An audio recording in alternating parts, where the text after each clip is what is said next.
The scene is a prison cell in Athens. The year is 399 BC. A 70-year-old man sits calmly on a bed surrounded by weeping friends. The jailer enters carrying a cup of hemlock, a deadly poison. He tells the old man it is time. Most men facing execution would beg, plead, or weep. This man does none of those things. He takes the cup cheerfully, as if it were wine. He comforts his weeping friends, telling them not to cry. He speaks of death not as a tragedy, but as a cure, a liberation of the soul from the body. "Crito," he says quietly to his oldest friend, "we owe a rooster to Asclepius. Pay it, and do not neglect it." Asclepius was the god of healing. You offered a rooster when you recovered from an illness. With his final words, this man was suggesting that life itself is a kind of sickness, and death is the healing. He drinks the poison. He walks around until his legs feel heavy. He lies down, and as the poison reaches his heart, Socrates dies. But his death did not silence him. Instead, it made him immortal. Tonight we explore the life of the man who invented moral philosophy, a man who wrote nothing, yet whose questions haunt us 2,400 years later, a man who claimed to know nothing yet was declared the wisest man in the world, a man who was so annoying, so provocative, so relentlessly questioning that the world's first democracy voted to kill him just to shut him up. Socrates. He was ugly, poor, and walked barefoot through Athens. He didn't have a job. He didn't hold office. He didn't teach in a school. He simply walked up to people in the marketplace, generals, politicians, poets, craftsmen, and asked them, "What is justice? What is courage? What is piety?" And when they couldn't answer, he showed them that they didn't know what they were talking about. He exposed their ignorance. He challenged their authority. He forced them to think. And for this, they killed him. But why? Why did Athens, the city of freedom and democracy, execute its greatest thinker? Was Socrates a martyr for free speech, or a dangerous radical who corrupted the youth? Was he a victim of mob rule, or a man who deliberately courted death? And why did he refuse to escape when he had the chance? To understand his death, we must understand his life. We must walk the streets of ancient Athens. We must sit in the marketplace and listen to his dangerous questions. We must stand in the trial where democracy put philosophy on the stand. Before we begin, a quick note. Playing ads is what lets us keep bringing you new bedtime biographies every week. But we know you're here to relax, so we've limited them to the first 20 minutes. After that, the rest of the story flows uninterrupted. And if you enjoy our work, a like and subscribe helps other restless minds find these stories. So let us journey back to the golden age of Greece to meet the gadfly who stung a civilization into thinking.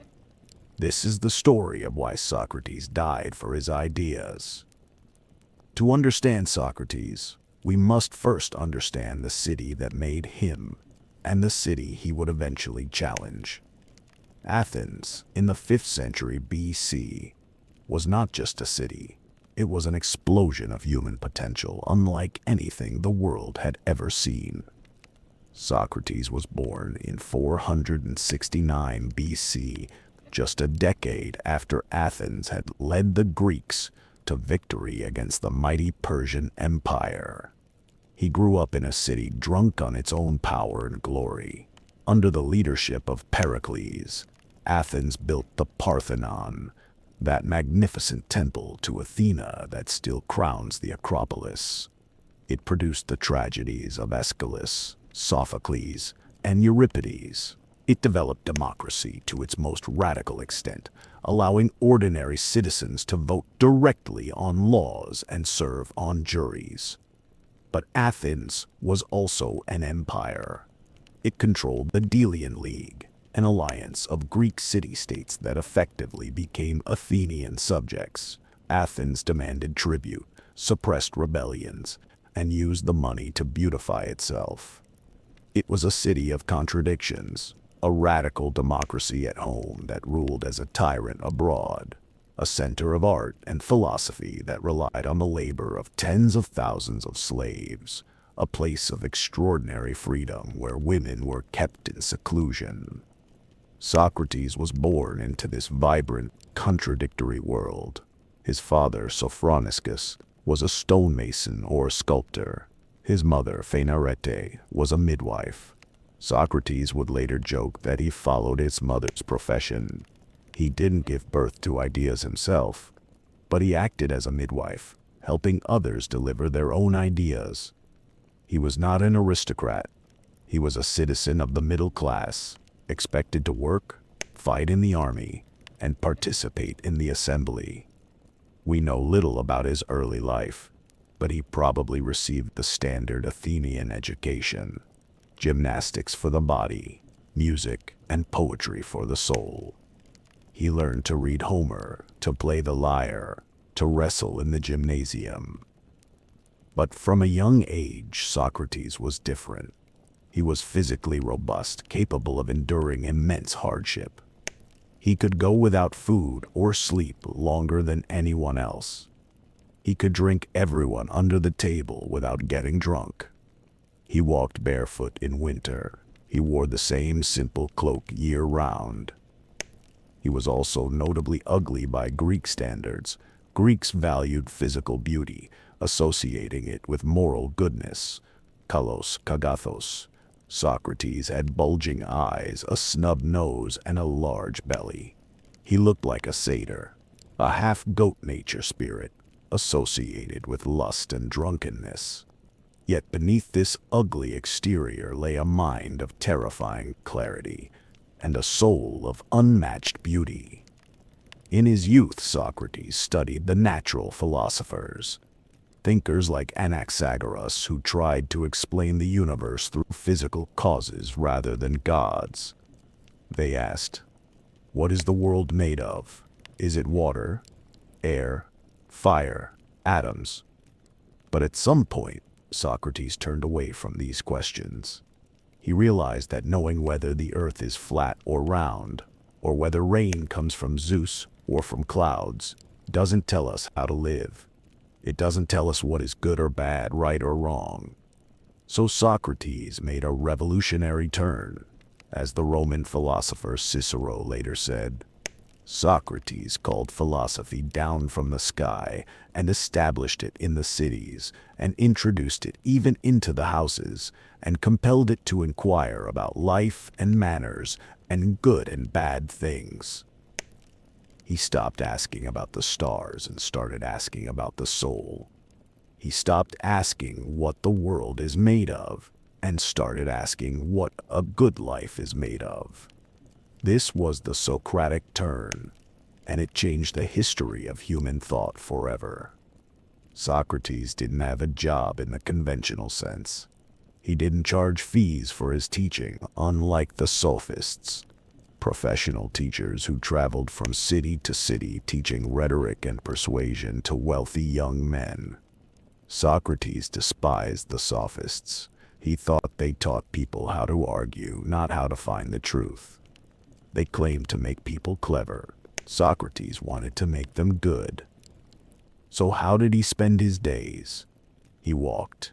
He went to the agora, the central marketplace of Athens. He went to the gymnasiums where young men exercised. He went to dinner parties, symposia, and wherever he went, he talked. But his conversation was unusual. He wouldn't give speeches. He wouldn't lecture. He would ask questions. This method, the elenchus, or Socratic method, was simple but devastating.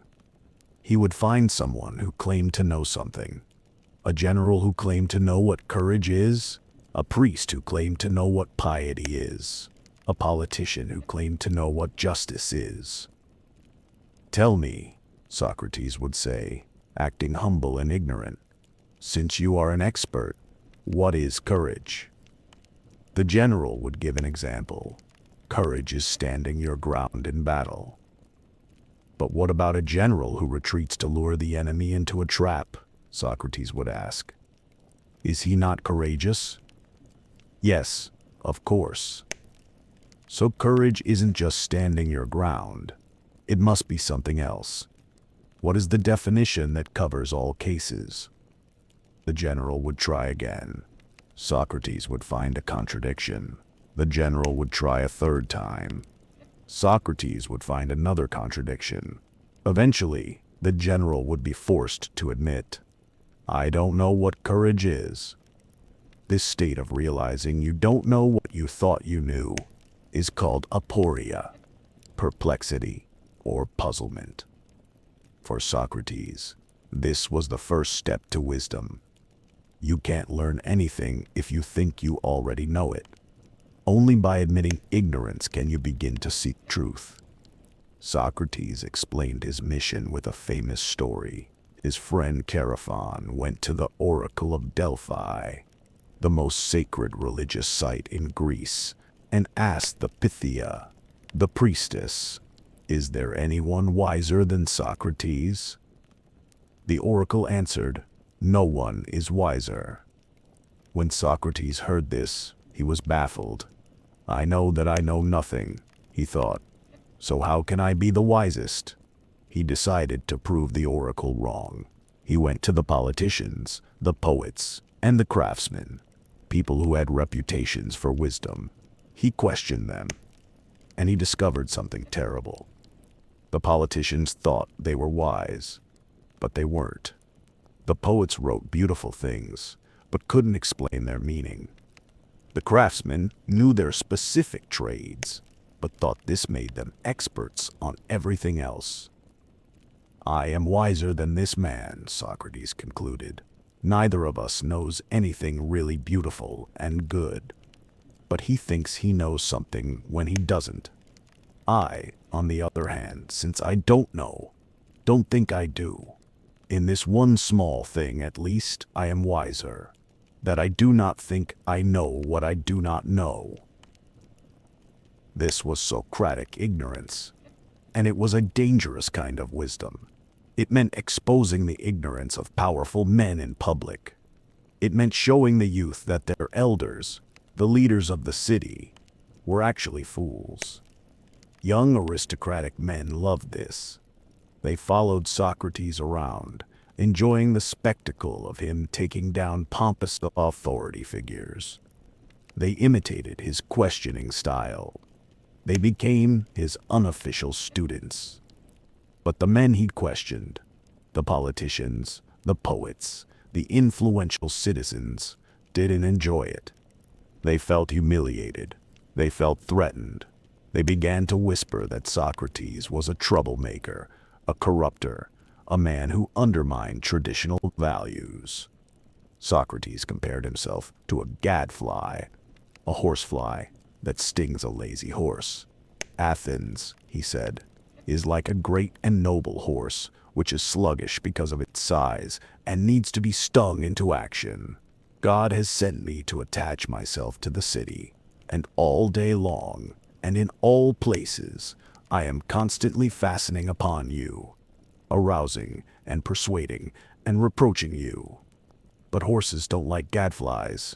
They swat them, and eventually, if the stinging gets too bad, they kill them. It's easy to picture Socrates only as an old man talking in the marketplace. But before he was the elder statesman of philosophy, he was a soldier, and not just any soldier, a hoplite, a heavy infantryman who fought in some of the bloodiest battles of the Peloponnesian War. The Peloponnesian War, 431–404 BC, was the great catastrophe of classical Greece. It was a 27-year struggle between the Athenian Empire and the Spartan alliance. It tore the Greek world apart, destroyed economies, toppled governments, and eventually broke Athenian power.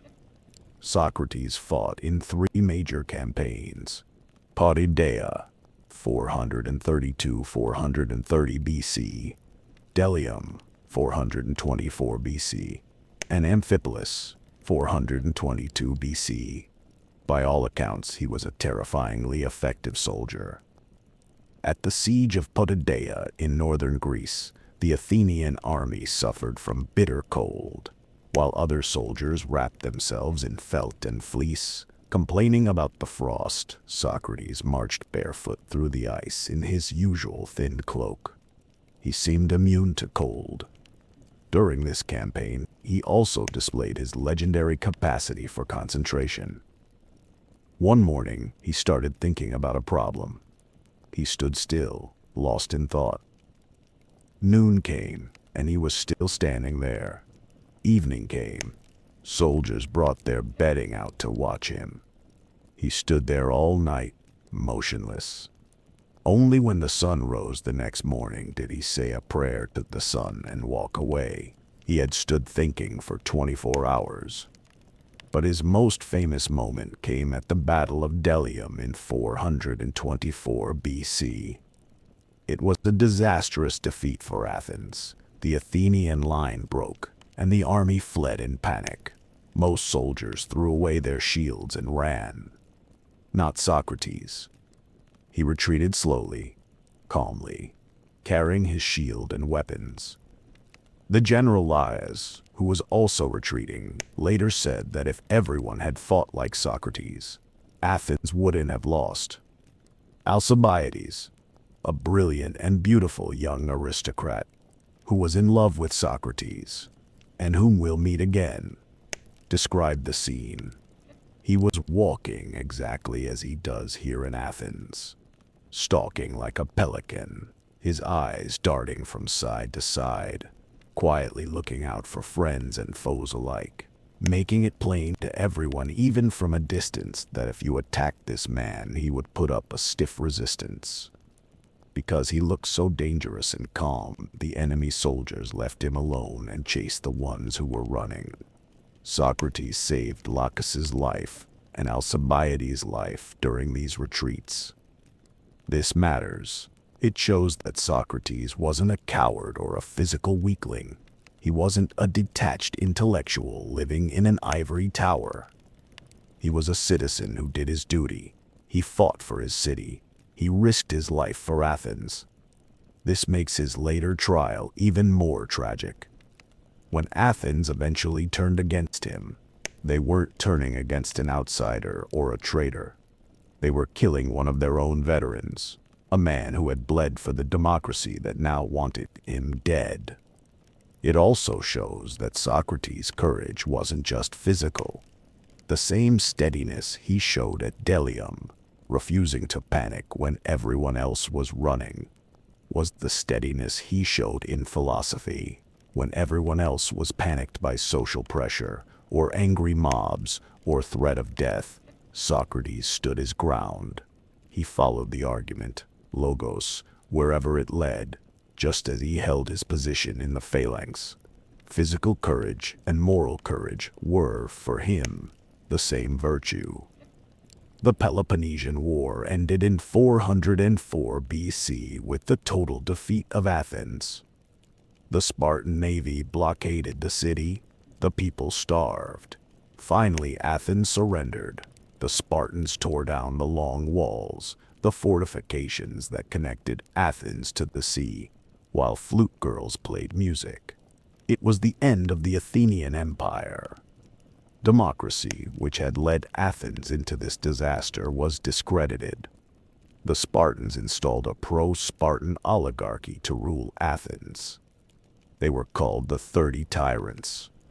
This period was a nightmare for Athens. The 30, led by a man named Critias, launched a reign of terror.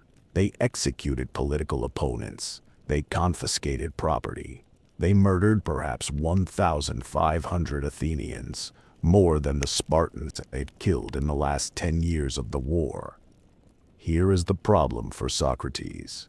Critias, the leader of the 30 Tyrants, had been one of Socrates' students. So was Charmides, another member of the junta.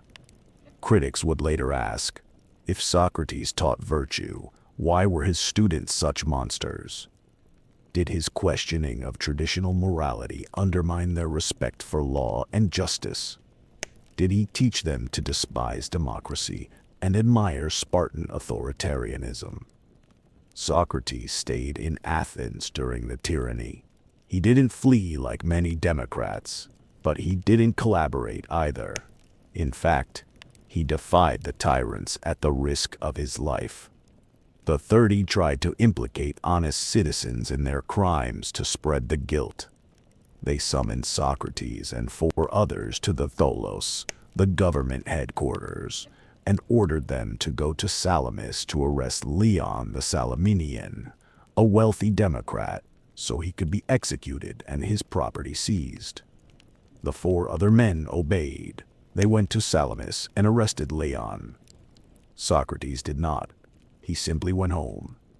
I showed, not by mere words, but by my actions, he later said, that I did not care a straw for death, but that I did care very much indeed about doing nothing unjust or impious. He would likely have been executed for this defiance, but luck saved him. The 30 tyrants were overthrown shortly afterward by a democratic counter-revolution. Democracy was restored in 403 BC. But the restored democracy was fragile. It was traumatized, paranoid, and looking for scapegoats. The Athenians had lost their empire. They had suffered a brutal civil war. They had seen their own citizens turn into mass murderers. And who had taught those mass murderers? Who had questioned the old gods? Who had criticized the wisdom of the masses? Who had been the teacher of Critias, the tyrant, and Alcibiades, the traitor who had defected to Sparta and helped defeat Athens? Socrates. He hadn't supported the tyranny. He had risked his life to defy it. But in the public mind, he was associated with the intellectual currents that had destroyed the city. He was the man who taught young aristocrats to question everything. And look where that questioning had led: to treason, tyranny, and defeat. The amnesty of 403 BC, a remarkable legal agreement, forbade prosecuting anyone for crimes committed before the restoration of democracy, except the 30 themselves. This meant Socrates couldn't be charged for teaching Critias or Alcibiades. So his enemies had to find another way.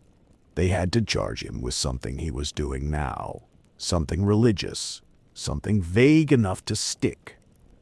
In 399 BC, 3 men, Meletus, a poet, Anytus, a politician and craftsman, and Lycon, a rhetorician, walked to the office of the king Archon and posted a formal indictment. Socrates is guilty of refusing to recognize the gods recognized by the state, and of introducing new divinities. He is also guilty of corrupting the youth. The penalty demanded is death. The trial of the century was about to begin. The trial took place in the Agora, in a court called the Haliaia. It wasn't a trial like we imagine today. There were no lawyers. There was no judge. There was just a jury of 501 male citizens chosen by lot. Why 501? To prevent bribery. It's hard to bribe 500 people. And to ensure a tie-breaking vote. These jurors were ordinary Athenians, farmers, shopkeepers, craftsmen, veterans.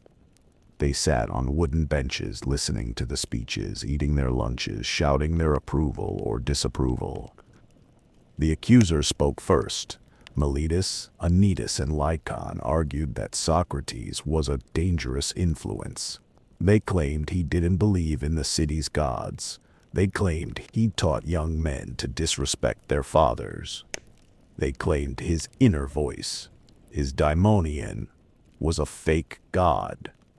But the real, unspoken charge was political. Socrates made young men question democracy, and that questioning had produced traitors and tyrants. Then it was Socrates' turn. He was 70 years old. He had never appeared in court before.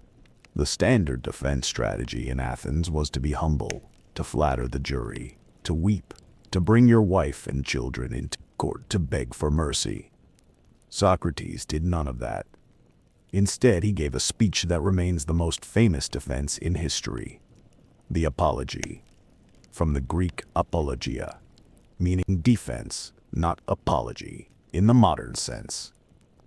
I do not know, men of Athens, how my accusers affected you, he began. As for me, I was almost carried away in spite of myself, so persuasively did they speak. And yet, hardly anything of what they said is true. He refused to use rhetorical tricks. He refused to beg. Instead, he lectured the jury. He explained his mission from the Oracle of Delphi. He explained that he was a gadfly, sent by God to wake the city up. If you kill me, he warned them, you will not easily find another like me. He addressed the charge of corrupting the youth. He called Meletus to the stand and cross-examined him, making the young poet look foolish. He showed that Meletus didn't even understand his own charges. Then he addressed the charge of impiety. He declared that his entire life, his questioning, was a religious service to the god Apollo. He claimed that abandoning his philosophy would be disobeying God. Men of Athens, he declared, I am grateful and I am your friend, but I will obey the god rather than you, and as long as I draw breath and am able, I shall not cease to practice philosophy. He uttered the most famous sentence in philosophy, the unexamined life is not worth living for a human being. It was a brilliant speech. It was noble. It was defiant. And it was exactly the wrong thing to say if he wanted to live.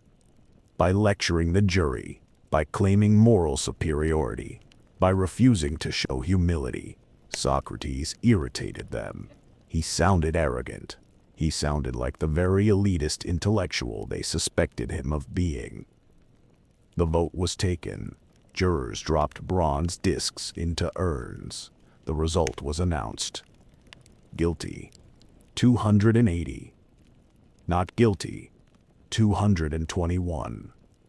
It was close. A swing of only 30 votes would have acquitted him. Socrates himself was surprised it was that close. He had expected to lose by a wider margin. But now came the second phase of the trial, the sentencing. In Athenian law, the prosecution proposed a penalty, and the defense proposed a counter-penalty. The jury had to choose one. They couldn't compromise. The prosecution demanded death. Socrates should have proposed exile, or a heavy fine. If he had proposed exile, the jury almost certainly would have accepted it. They didn't really want to kill the old man. They just wanted him gone. They wanted him to shut up. But Socrates refused to propose exile. To propose exile would be to admit he had done something wrong, something deserving punishment. It would be to agree that the unexamined life was acceptable elsewhere. So what counter-penalty did he propose? He thought about it. What do I deserve for being a benefactor to the city? He asked. What do I deserve for neglecting my own affairs, my family, and my wealth to care for your souls? He proposed that the city should give him free meals for life in the Prytaneum. The Prytaneum was the town hall where Olympic victors and visiting dignitaries were fed at public expense. Socrates was saying, you shouldn't punish me. You should honor me like an Olympic hero. The jury was outraged. They interpreted this as a massive insult. He was mocking the court. He was treating the trial as a joke. Realizing he had gone too far, or perhaps not caring, Socrates eventually proposed a small fine of 30 minas, guaranteed by his wealthy friends like Plato. But the damage was done. The second vote was taken. This time, the vote for death was higher than the vote for guilt.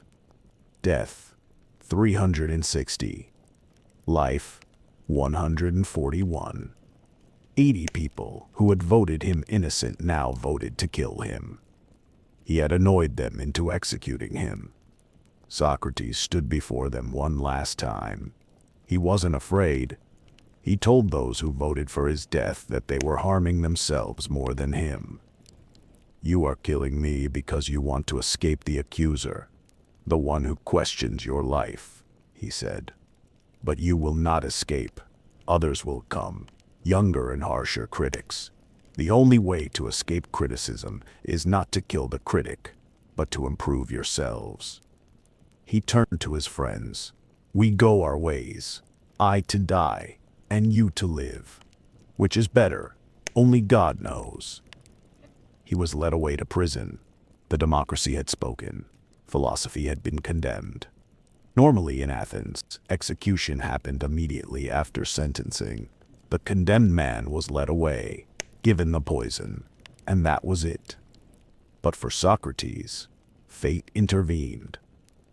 The day before his trial, the sacred ship had sailed for Delos. This was an annual religious festival commemorating Theseus's victory over the Minotaur. Athenian law forbade any public executions while the sacred ship was away. The voyage usually took a few days, but because of contrary winds, it took a month. For 30 days, Socrates lived in the public prison, the Desmoterion. It wasn't a dungeon. It was a simple building near the marketplace. His friends were allowed to visit him every day. These 30 days became the most famous month in the history of philosophy. Socrates spent his time writing poetry, setting Aesop's fables to verse, because a dream told him to make music, and talking philosophy.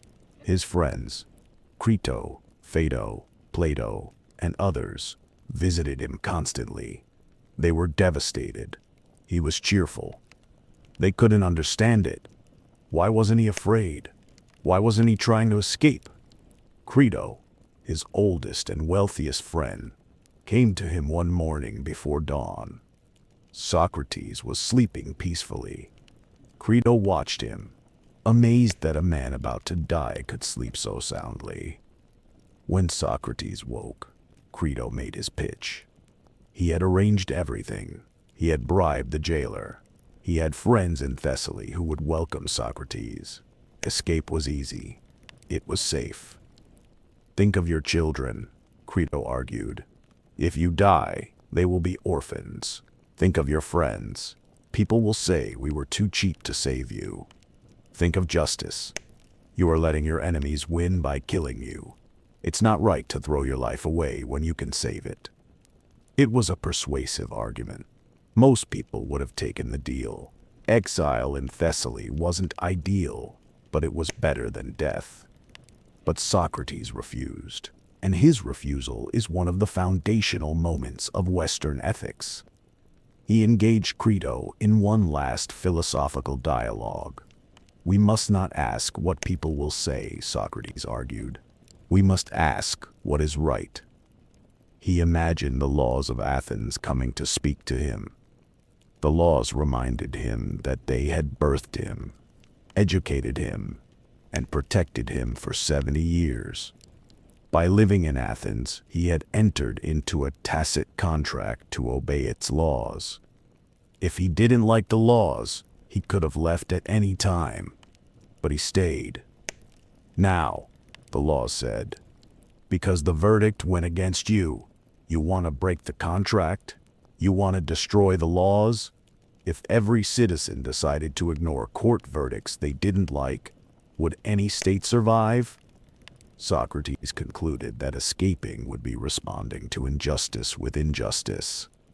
The city had wronged him, yes, but if he broke the law to escape, he would be wronging the city. One must never do wrong, Socrates insisted, not even in return for a wrong. This was a radical idea. Greek morality was traditionally, help your friends and harm your enemies. Socrates was saying, never harm anyone, even your enemies, even if they are killing you. So he stayed. He chose to die rather than betray his principles. He chose to obey the democratic laws that were unjustly killing him, because he respected the law more than his own life. The sacred ship returned from Delos. The execution was set for sunset. On his final day, Socrates' friends gathered in his cell. His wife, Xanthippe, was there with their youngest son, who was still a small child. Socrates had become a father late in life. She was weeping, crying out, "Socrates, this is the last time you and your friends will talk." Socrates, wanting to spare her the pain, or perhaps wanting to focus on philosophy, asked Crito to have someone take her home. She was led away, crying. This scene often makes Socrates look cold and unfeeling, but we must remember that for Socrates, emotion was a distraction from reason. He wanted his final hours to be a philosophical seminar, not a funeral. The discussion that followed is recorded and dramatized in Plato's dialogue Phaedo. The topic, appropriately, was death and the soul. Two of his friends, Simmias and Cebes, were worried. They believed the soul might be like the harmony of a lyre, beautiful, invisible, but dependent on the physical instrument. If the lyre is broken, the harmony vanishes. If the body dies, does the soul vanish? Socrates spent his final hours comforting them. He argued that the soul is simple, not composite, and therefore cannot be broken apart. He argued that the soul belongs to the realm of invisible, eternal things, like numbers and forms, not visible, perishable things. He argued that philosophy itself is practice for dying, separating the soul from the distractions of the body so it can see truth. If the soul is immortal, he told them, it demands our care not only for the time we call life, but for all time. He described a myth of the afterlife, a journey where souls are judged and purified. He spoke of the true earth above the sky, where the souls of philosophers dwell in beauty. Whether Socrates believed these myths literally is unclear, but he believed firmly that a good man cannot be harmed either in life or in death, and that his affairs are not neglected by the gods. As sunset approached, he went to bathe, to save the women the trouble of washing a corpse. He returned, said goodbye to his children and the women of his household, and sent them away. The jailer entered. He was weeping. "Socrates," he said, "you are the noblest and gentlest and best man who has ever come here."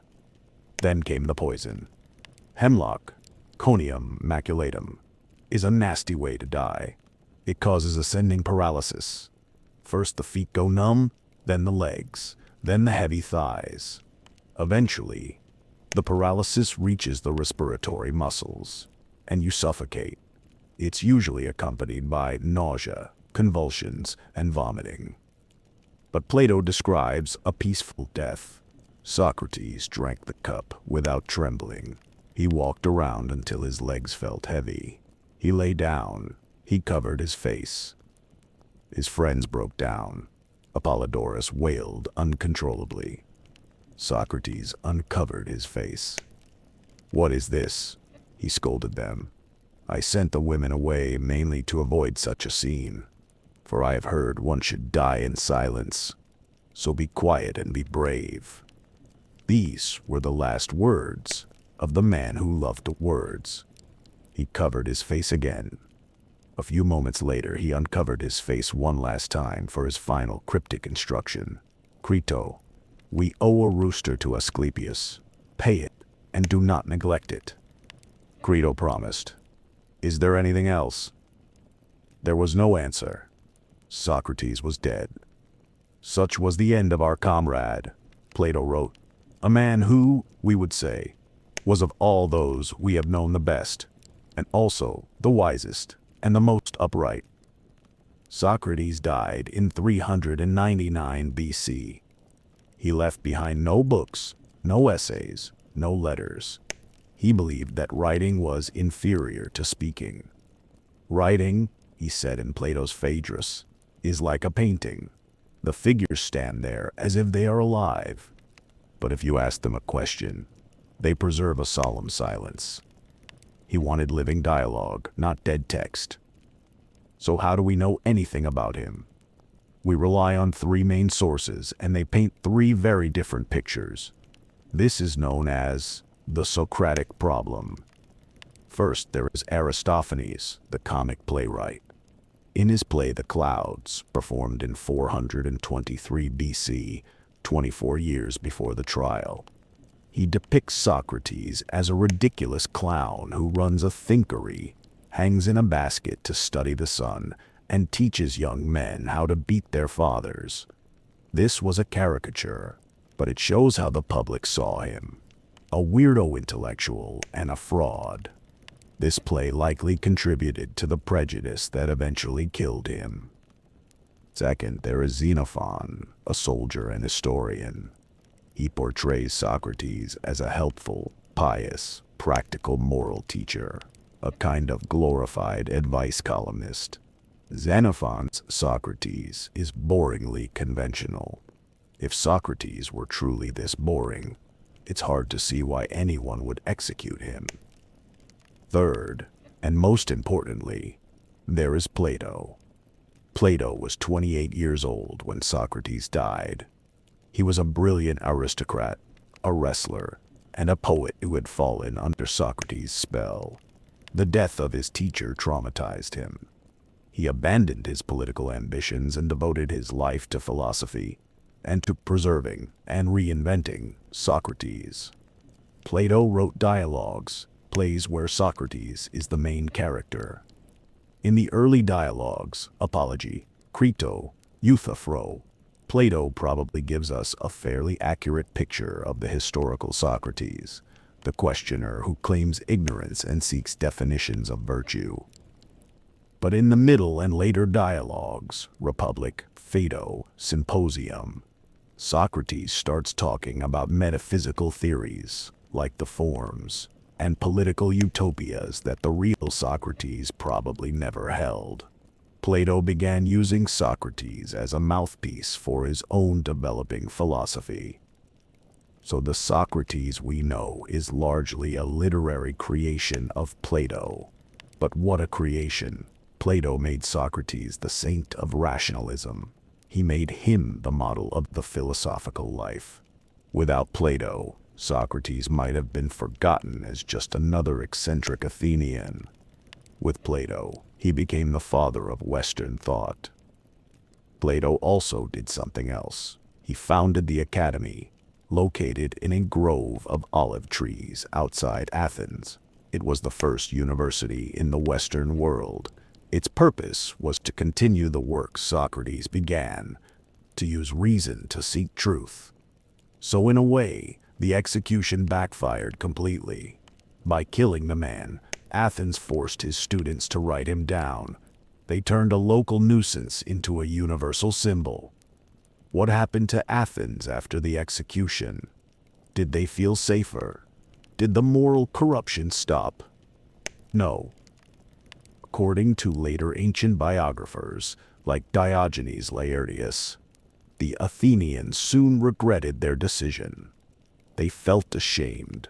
They closed the gymnasiums and the theaters in mourning. They turned on the accusers. Miletus was reportedly condemned to death. Anytus and Lycon were banished. They even commissioned a bronze statue of Socrates by the famous sculptor Lysippus and placed it in the Pompeian. Is this true? Maybe. Or maybe it's later pro-Socratic propaganda. But we do know that the intellectual mood shifted. The Socratic schools exploded. Antisthenes, one of Socrates' followers, founded the Cynics. They took Socrates' poverty and toughness to the extreme. They lived like dogs. Cynic means dog-like, rejecting all social conventions, wealth, and pleasure. Their most famous member, Diogenes of Sinope, lived in a tub and told Alexander the Great to get out of his sunlight. They claimed to be the true heirs of Socrates' endurance and independence. Aristippus, another follower, founded the Cyrenaics. They took Socrates' emphasis on happiness, eudaimonia, and turned it into hedonism, the pursuit of pleasure. They claimed to be the true heirs of Socrates' practical focus on human well-being. Euclid of Megara founded the Megarian school, focusing on logic and paradoxes. And of course, Plato founded the Academy. Everyone wanted a piece of Socrates. Everyone claimed to be his true successor. The man who claimed to know nothing had spawned a dozen different philosophies, all contradicting each other, all claiming to be Socratic. This shows the richness of his character. He was complex enough to inspire ascetics and hedonists, skeptics and mystics. He was a mirror in which everyone saw their own ideal of wisdom. But the most important legacy was the new definition of the philosopher. Before Socrates, a philosopher was a scientist studying nature. After Socrates, a philosopher was a moral critic, someone who challenges society's values, who speaks truth to power, who lives a life of integrity, regardless of the cost. Socrates created the role of the public intellectual, and he created the paradigm of the martyr for thought. Because he claimed to know nothing, it's hard to pin down Socrates' actual doctrines. But scholars have identified a few core paradoxes that define his thought. These are the Socratic paradoxes. Virtue is knowledge. Socrates believed that if you truly know what is good, you will do it. No one does evil willingly. Evil is just ignorance. If you act badly, it's because you falsely believe that the bad action will bring you some benefit. If you knew it would harm your soul, you wouldn't do it. Why this is radical? It means we shouldn't punish criminals. We should educate them. It means weakness of will, akrasia, doesn't exist. Harm to the soul is worse than death. Most people think death is the worst thing. Socrates argued that doing injustice is worse than suffering injustice. Suffering injustice only hurts your body or your property. Doing injustice hurts your soul, your true self. Why this is radical? It creates an absolute moral standard that cannot be compromised for survival. It's the basis of his refusal to escape prison. The unity of virtue, courage, justice, piety, and wisdom are not separate things. They are all names for the same thing, knowledge of the good. You can't be brave but foolish, or pious but unjust.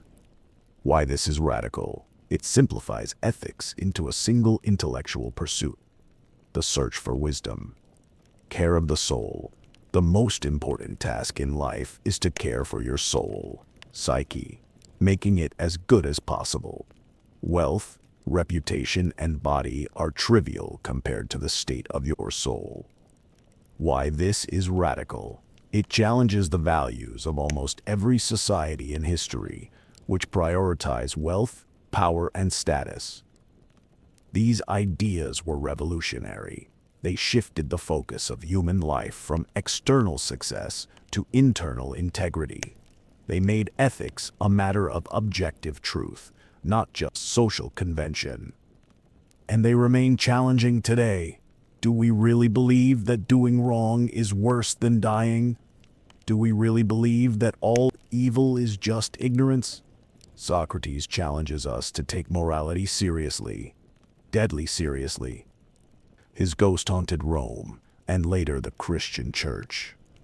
The Romans were practical people.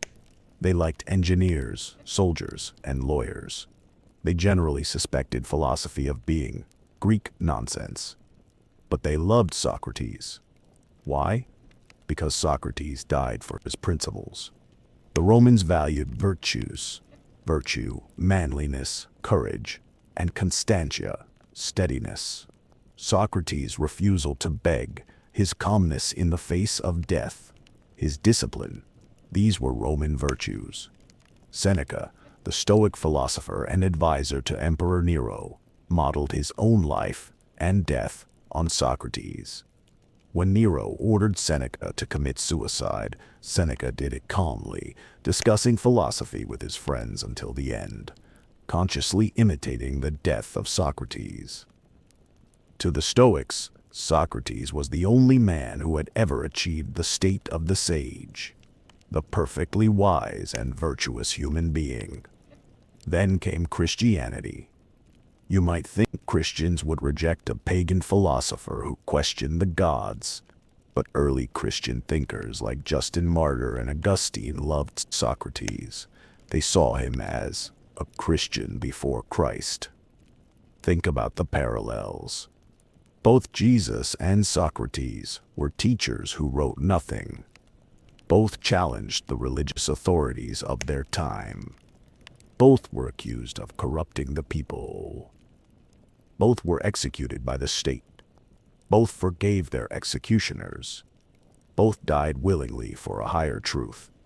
Erasmus, the great Renaissance humanist, was so moved by Socrates that he famously wrote, "Saint Socrates, pray for us." Of course, there are differences. Jesus performed miracles. Socrates asked definitions. Jesus preached salvation. Socrates preached ignorance. Jesus was the Son of God. Socrates was a stonemason's son. But the similarity in their moral courage cemented Socrates' place in the Western imagination. He became the secular saint, the patron saint of reason, conscience, and integrity. During the Enlightenment, philosophers like Voltaire and Diderot looked back to Socrates as the hero of reason against superstition. Socrates became the symbol of free speech and free inquiry. He was the man who dared to question authority, tradition, and religion, and paid the ultimate price. In the 19th century, John Stuart Mill, in On Liberty, used the execution of Socrates as the prime example of the tyranny of the majority. He argued that silencing an opinion is always wrong, because if the opinion is right, we are deprived of truth, and if it is wrong, we are deprived of the clearer perception of truth, produced by its collision with error. Socrates was the ultimate proof that the majority can be wrong, dead wrong. So from Roman Stoics to Christian saints, to Enlightenment rationalists, to Victorian liberals, everyone found a hero in the ugly old man from Athens. The philosopher is good, the mob is bad. But in recent years, historians have started to ask uncomfortable questions. Was Socrates actually a threat to democracy? Did the Athenians have a point? I.F. Stone, an investigative journalist, wrote a famous book called The Trial of Socrates, 1988. He argued that Socrates wasn't a liberal hero fighting for free speech. He was an elitist, anti-democratic reactionary who aided the herd and wanted an expert dictatorship. Stone points out that Socrates constantly mocked the idea of letting ordinary people vote. If you want a ship steered, Socrates would ask, do you ask the passengers or do you ask the pilot, the expert? If you are sick, do you take a vote or do you ask the doctor? Democracy relies on the idea that ordinary citizens have the wisdom to govern. Socrates attacked this premise relentlessly. He argued that governing is a skill, technique, like piloting or medicine, and should only be done by those with knowledge. And look at his students. Critias, leader of the 30 Tyrants, and Alcibiades, the traitor. These weren't just bad apples. They were men who applied Socratic elitism to politics. They believed they were the experts who should rule, and that the democratic mob should be suppressed. From the perspective of a traumatized Athenian democrat in 399 BC, Socrates looked like the intellectual father of fascism. He was the man teaching young aristocrats that democracy was stupid, and that they should rule instead. Furthermore, Socrates' questioning could be seen as socially destructive. He tore down traditional values but didn't replace them with anything concrete. He made people confused, aporia, but didn't necessarily make them better. He deconstructed justice, courage, and piety until they dissolved. Is a society possible if everyone is paralyzed by Socratic doubt? So was he guilty? Technically, maybe. If corrupting the youth means teaching them to despise democracy, then yes, he did that. If impiety means questioning the traditional myths, he did that too. But even if he was anti-democratic, executing him was a tragedy. It proved his point. By using force instead of reason, the democracy showed its own ignorance. It betrayed its own principles of free speech, isagoria. The tragedy of Socrates is a tragedy of two conflicting goods: the stability of the community versus the integrity of the individual conscience. Both sides had a point, and the collision destroyed the man. It's the foundation of modern education, particularly law school, and increasingly, psychotherapy. In a law school classroom, a professor won't lecture. He will call on a student and ask, "Mr. Jones, state the facts of the case." Then, "What was the court's reasoning?" Then, "Do you agree?" What if the facts were slightly different? What if the plaintiff was a child? What if the contract was oral? This is pure Socrates. It's called the Socratic Method. It's terrifying for the student, just as it was for the Athenian general. But it teaches you how to think. It forces you to internalize the argument, to spot contradictions, to refine your definitions. It treats knowledge not as a list of facts to be memorized, but as a skill to be practiced. Cognitive behavioral therapy, CBT, one of the most effective forms of modern therapy, is also deeply Socratic. It's based on the idea that our emotions are caused by our beliefs, cognitions. If you are depressed or anxious, it's often because you have a false belief. For example, I am worthless. Everyone hates me. A CBT therapist acts like Socrates. They don't just tell you, cheer up. They ask questions. What is the evidence that everyone hates you? Did your friend actually say that, or are you assuming it? Is there an alternative explanation? They help you cross-examine your own automatic thoughts. They expose the contradictions in your negative beliefs.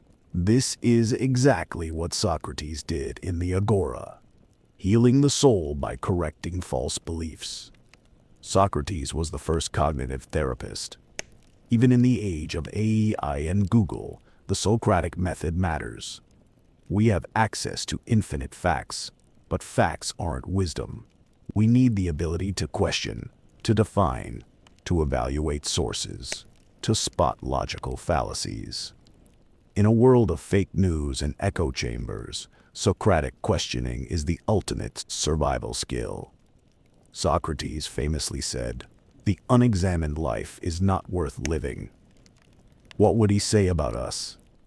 We live in the age of distraction. We are constantly plugged in, scrolling, clicking, watching, notifying. We are terrified of silence. We fill every spare moment with noise. Socrates stood in the snow for 24 hours just thinking. We can't stand in line for 5 minutes without checking our phones. We have more information than any generation in history. But do we have more wisdom? We have more connections. But do we have more friendship? We have more opinions. But do we have more truth? Socrates would be the ultimate troll on Twitter or X. He would reply to every confident political tweet with, "Interesting, but what do you mean by freedom? Can you define it?" He would be blocked by everyone. He would be cancelled by the left for questioning identity politics and cancelled by the right for questioning traditional religion. He would be annoying, but he would be necessary. He reminds us that the examined life takes time. It takes silence. It takes the courage to be wrong. It takes the willingness to be unpopular. He reminds us that the most important relationship we have is the conversation with ourselves. If we don't know who we are or what we believe, all our technology and wealth is useless. Know thyself was the inscription at Delphi. It was Socrates' motto. It is the challenge he leaves to us. As we reach the end of our story, we return to that cell in Athens. The old man is dead. The poison has done its work. Why do we still care? Because Socrates represents the best of us. He represents the part of humanity that refuses to stop asking why. He wasn't a perfect man. He could be arrogant. He could be annoying. He neglected his wife and children. He had questionable political views. But he had integrity. He aligned his life completely with his philosophy. He didn't just talk about virtue. He lived it. And he died for it. In a world of compromise, hypocrisy, and spin, Socrates is a beacon of honesty. He shows us that the mind can be freer than the body. You can imprison the man, but you cannot imprison the question. He shows us that death is not the worst thing. Losing your soul is the worst thing. As you drift off to sleep tonight, let the image of Socrates stay with you. Not the marble statue in a museum, but the barefoot man in the marketplace, smiling, asking, listening.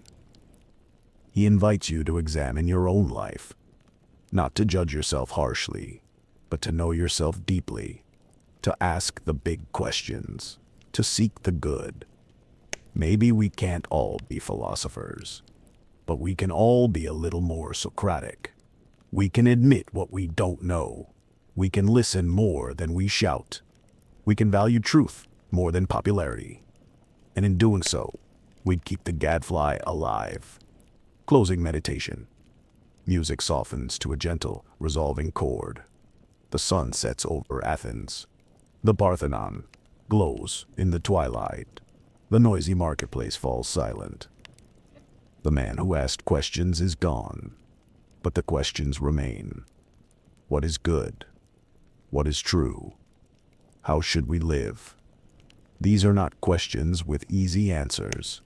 They are questions for a lifetime. Socrates believed that the search itself was the destination.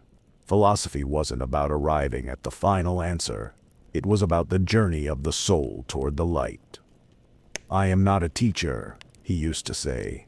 "I have no wisdom to sell. I am only a midwife, helping you bring your own truth into the world."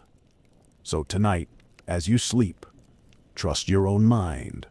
Trust your own questions. You carry the spark of reason within you. Rest now. The argument is over. The exam is finished. The soul is safe. Good night.